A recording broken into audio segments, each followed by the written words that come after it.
सो आज का हमारा पहला चैप्टर है chapter 1 of accountancy. Well, class 11 में आने के बाद अकाउंटेंसी नाम सुन के डर लगता होगा कि what is accountancy, but trust me guys, it's not like mathematics. It is going to be more easy and more interesting. So before starting anything, मैं बोलूँगी अपनी कुर्सी की पेटी को बांध दीजिए और डर को कह दीजिए बाय बाय, बिकॉज अब हम स्टार्ट करने वाले हैं चैप्टर 1 ऑफ अकाउंटेंसी. तो जब हम अकाउंटेंसी वर्ड सुनते हैं तो हमारे दिमाग में बहुत सारे ख्याल आते हैं. तो बेसिकली अकाउंटेंसी एक सब्जेक्ट है और अकाउंटिंग एक ऑब्जेक्टिव है अकाउंटेंसी का. So when if I ask you define accounting, तो आप लोग सोचेंगे क्या डिफाइन करें. सबको ये तो समझ में आ जाता है कि accounting is something about business transaction, कुछ बिजनेस से रिलेटेड है. But what actually accounting is? So basically accounting का main acceptable definition is given by American institute of certified public accountant. ये नाम आपको याद रखना बहुत जरूरी है. So again me repeat, American institute of certified public accountant. तो बेसिकली इन्होंने क्या कहा? What is accounting? Accounting is art of recording, classifying and summarizing in a significant manner and in terms of money, transaction and events which are in part at least of the financial character and interpreting the results thereof. Basically बहुत confusing लग रहा है. Okay, चलो हम confusion दूर कर लेते हैं. तो ये क्या है? Characteristic of accounting. तो ये क्या लिखा हुआ है? आई एम रणछोड़ दास छाछर शिमला या चतुर. ओह माय गॉड, ये तो ऐसा लग रहा है कि कोई मूवी का टाइटल है, राइट? तो बेसिकली ये किस मूवी से है? Yes, you people are right, it is from Three Idiots. But basically just इससे हमें कैसे पता चलेगा this is the characteristic of accounting? तो सब्र करिए, ये हमारा शॉर्टकट है. किस चीज का शॉर्टकट? ये पूरा चैप्टर याद करने का शॉर्टकट. तो बिना देरी करिए, बस इसको समझिए. ओके, सो बेसिकली अब हमें क्या समझ में आता है? I hear stands for identify, am here stands for measuring. अब आइडेंटिफाइंग क्या और मेजरिंग क्या, तो ठीक है, हम लोग स्टेप बाय स्टेप जाते हैं. कि सपोज कोई भी बिजनेस ट्रांजैक्शन होता है तो उसके लिए हमें कुछ स्टेप्स फॉलो करने पड़ते हैं. तो बेसिकली खाली इतने से आपको समझ जाना चाहिए स्टेप्स, कैरेक्टरिस्टिक्स एंड फंक्शंस क्या है एंड फीचर्स क्या है अकाउंटिंग के. तो सबसे पहले हम क्या करेंगे? आइडेंटिफाई. हम ट्रांजैक्शन को आइडेंटिफाई करेंगे कि मतलब वो ट्रांजैक्शन बिजनेस ट्रांजैक्शन है या नहीं. फॉर एग्जाम्पल, मैंने एक ग्राहक को माल बेचा, तो यस, वो तो एक बिजनेस ट्रांजैक्शन है. बट अभी शाम को 5 बजे मैंने एक कप चाय पी, क्या ये एक बिजनेस ट्रांजैक्शन है?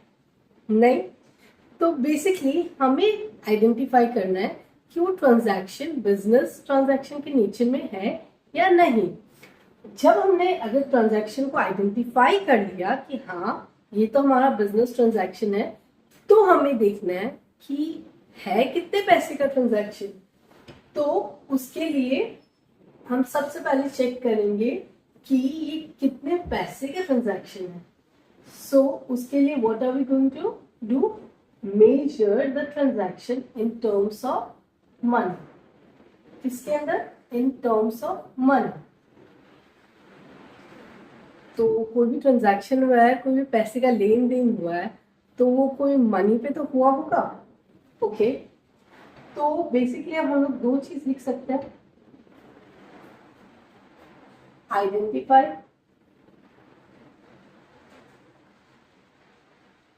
उसके बाद मेजर,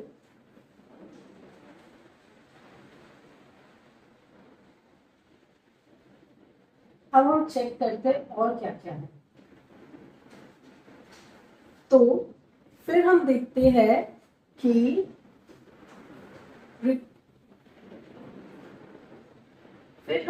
रिकॉर्डिंग ऑफ ट्रांजैक्शन। तो R here stands for recording. तो अब हम क्या करेंगे, we are going to record the transaction. कहाँ पे? In the books of account. अगर सपोज आज का पूरा दिन हुआ तो मुझे याद रह गया क्या हुआ क्या नहीं हुआ। लेकिन आज अगर पूरा दिन चला जाए उसके बाद मुझे याद रखना हो, क्या मैं याद रख सकता हूँ? चलो याद रख लिया। एक हफ्ते बाद की बातें क्या मैं याद रख सकता हूँ? ऑब्वियसली मैं नहीं याद रख सकती, राइट? तो इस वजह से हम ट्रांजैक्शंस को अच्छे से अपने बुक्स ऑफ अकाउंट्स में रिकॉर्ड कर लेंगे। तो अब we have to see about recording transaction. अब हमने रिकॉर्ड तो कर लिया उसको, पर कोई ट्रांजैक्शन कोई नेचर का होता है, कोई ट्रांजैक्शन कोई नेचर का होता है। फॉर एग्जाम्पल, अगर आपने स्कूल में भी देखा होगा ना कि अगर सपोज आपने अभी अकाउंट्स का नोट्स मेंटेन किया है तो आप उसको अकाउंट्स के बुक में मेंटेन करोगे, chapter 1, chapter 2, chapter 3, chapter 4।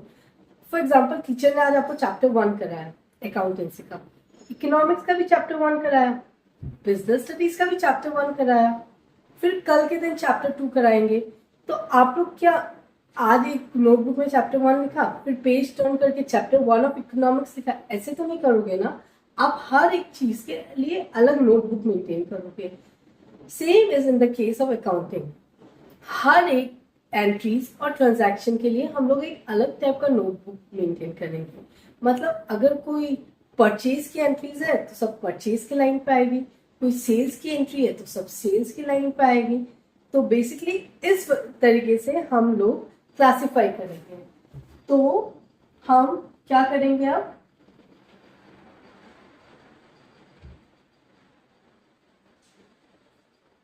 Classify.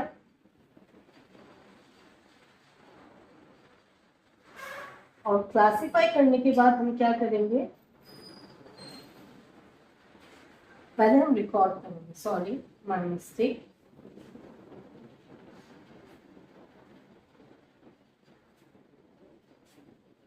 पहले हम करेंगे रिकॉर्ड,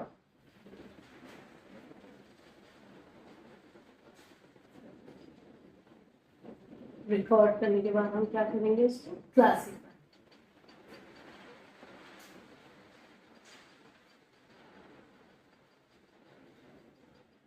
अब हम देखते हैं नेक्स्ट क्या है हमारा।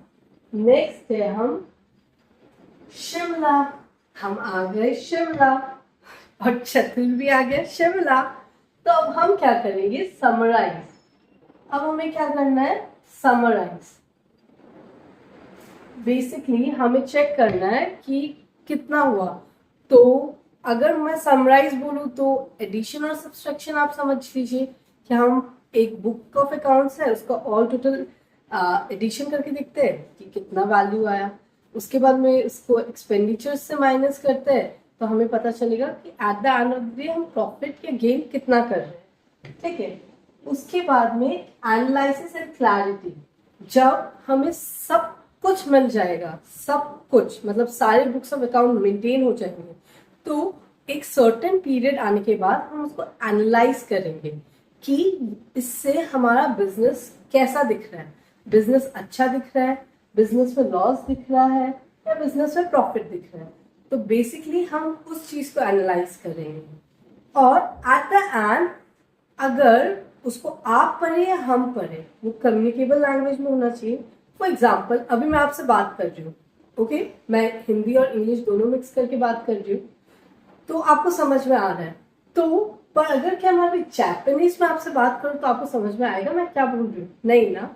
तो इससे हमें क्या समझ में आता है कि अकाउंटिंग भी एक लैंग्वेज है और वो एक कम्युनिकेबल फॉर्मेट में होना चाहिए, जिससे आपको भी समझ में आए कि आप क्या पढ़ रहे हो और हमें भी समझ में आए कि आपने क्या लिखा है। ओके, सो बेसिकली अब हम क्या करेंगे, जो भी अकाउंटिंग इंफॉर्मेशन है उसको समराइज करेंगे, फिर उन सब को एनालाइज करेंगे। एनालाइज कुछ हिसाब से हमें कंपैरिजन जैसा लगता है।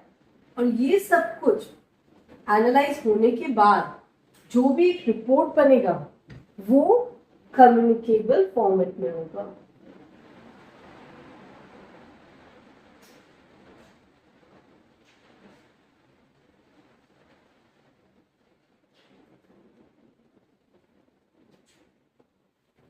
अब आपको समझ में आया बेसिकली इसका एम क्या है कि कोई भी ट्रांजैक्शन उसको पहले आइडेंटिफाई किया जाए, फिर उसे मेजर किया जाए, फिर measure in terms of money करने के बाद उसको बाकायदा बुक्स ऑफ अकाउंट्स में रिकॉर्ड किया जाए। रिकॉर्ड करने के बाद हर एक ट्रांजैक्शन एक डिफरेंट नेचर का होता है, तो हम उसे क्लासिफाई कर देंगे। क्लासिफाई करने के बाद में एक सर्टेन पीरियड ऑफ टाइम के बाद हम उसे समराइज करेंगे। समराइज करने के बाद हम उसे एनालाइज करेंगे कि क्या सही है क्या गलत है, और एनालाइजिंग के बाद में एक क्लैरिटी फॉर्म ऑफ रिपोर्ट बनना चाहिए जो कम्युनिकेट करेंगे हम अपने यूजर्स के साथ। ओके, अब अगर मैं बोलूं कि आपको डेफिनेशन समझ में नहीं आया तो गलत होगा। बेसिकली अब तो आप लोगों को डेफिनेशन समझ में आ गया होगा। तो अब हम जाते हैं वापस से यहाँ। तो अगर मैं बोलूं अब you have to define accounting, तो आप देखिए क्या होगा।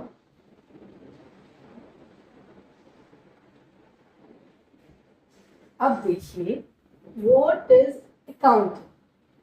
Accounting is defined by American Institute of Certified Public Accounting as art of recording, classifying, and summarizing in a significant manner in the terms of money, transaction, and events which are in part at least of financial character and interpreting the results thereof। अब थोड़ा समझ में आ रहा है कि record भी करना है हमें, क्लासिफाई भी करना है हमें, समराइज भी करना है हमें, और वो इन टर्म्स ऑफ मनी होना चाहिए, और कोई भी ट्रांजैक्शन एक बिजनेस ट्रांजैक्शन होना चाहिए। बिजनेस ट्रांजैक्शन के बाद वो फाइनेंशियल कैरेक्टर का होना चाहिए, एंड उससे एक रिजल्ट निकलना चाहिए that can be communicable in every form। तो अब हम जाएंगे अपने नेक्स्ट स्लाइड। तो अब आप समझ में आ गया why it is I am Ranchhod Das छाछर Shimla आया चतुर। तो बस बेसिकली इस चीज को याद कर लीजिए, ट्रस्ट में it's going to be very easy after this. So commerce students, यहाँ आपको मिलेंगे क्लास 11, 12 क्लास के कॉमर्स सब्जेक्ट्स के सारे वीडियोस, वो भी बिल्कुल फ्री में। तो इस चैनल को लाइक एंड सब्सक्राइब करना ना भूलें।